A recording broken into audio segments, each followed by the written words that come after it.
Friday Night Baseball on the show, and we come your way from the Motor City of Detroit, Michigan. Which of these two will prevail? Next on the show.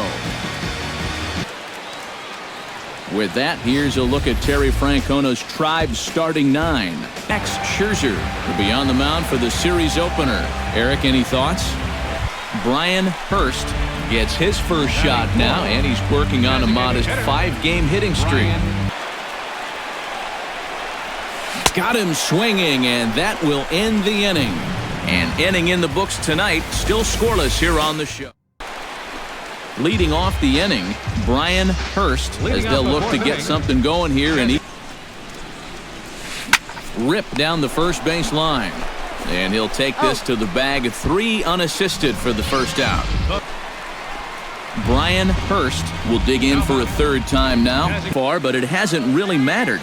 Yeah, I think ideally you'd like to see him miss a few more bats, but as long as you're keeping guys off balance and you're letting your defense help you, you don't need to strike a ton of guys out to be successful. Brian Hurst will stand in for the 4th time now, still looking for his first hit of the ball game. This lineup at bay. This one skied out toward right. Pena moves over. He makes the play, and that'll end the inning. Down in order go the Tigers. Score remains tied 1-1. Brian Hurst will stand in. He flew out his last time up. If they could get one, it could get him right back in this game, because right now they just seem out of it. Breaks his bat as this one's popped up, and he'll find a way to dodge the shrapnel out there to make the play for out number 2.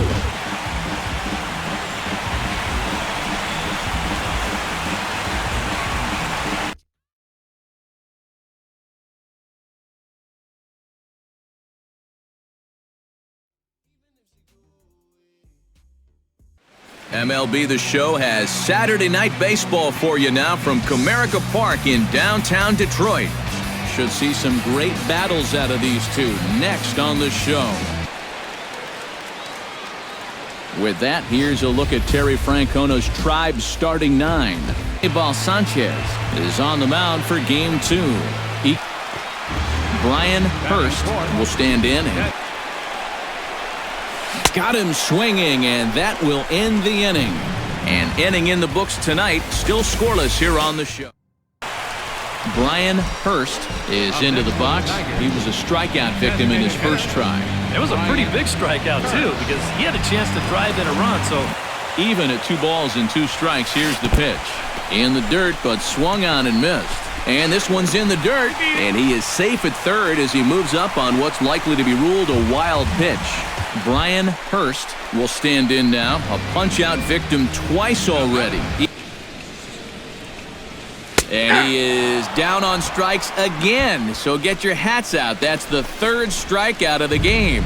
So still nothing against him on the scoreboard here in the 5th. As Brian Hurst will stand in to start out their half of the 8th with the 3. Well hit the other way, and it's into the gap. He'll take the turn and head for second, and this will find the wall out near the visitors' bullpen.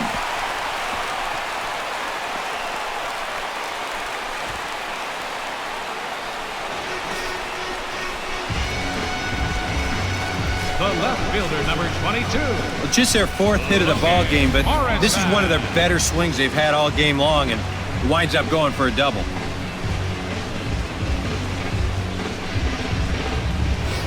Will stand in for the 4th time now, still looking for his first hit of the ball game. Here it comes, 0-2. Gets a small piece near the plate. Throw in time as he's called out on a very close play at second. Jimmy Goto will step in, a ground-out victim as last time. Stung into the gap in right center for what should be extra bases. In to score is the runner from third. And now third base coach Dave Clark's giving him the come on around third. And not in time as the second run scores. Well, he'd been able to get that pitch by him earlier in the game. Not this time. He's all over it here, and he's going to bring home a couple on the 2-run double.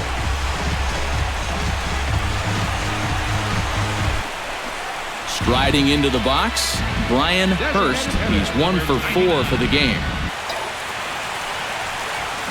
He pulls this one into right. But this is taken in as a perfect metaphor to end this one, as that ball was hit hard, but the ball game is over. Before we take our leave, time for a look at our final line score here in what turned out to be a close 2-run victory.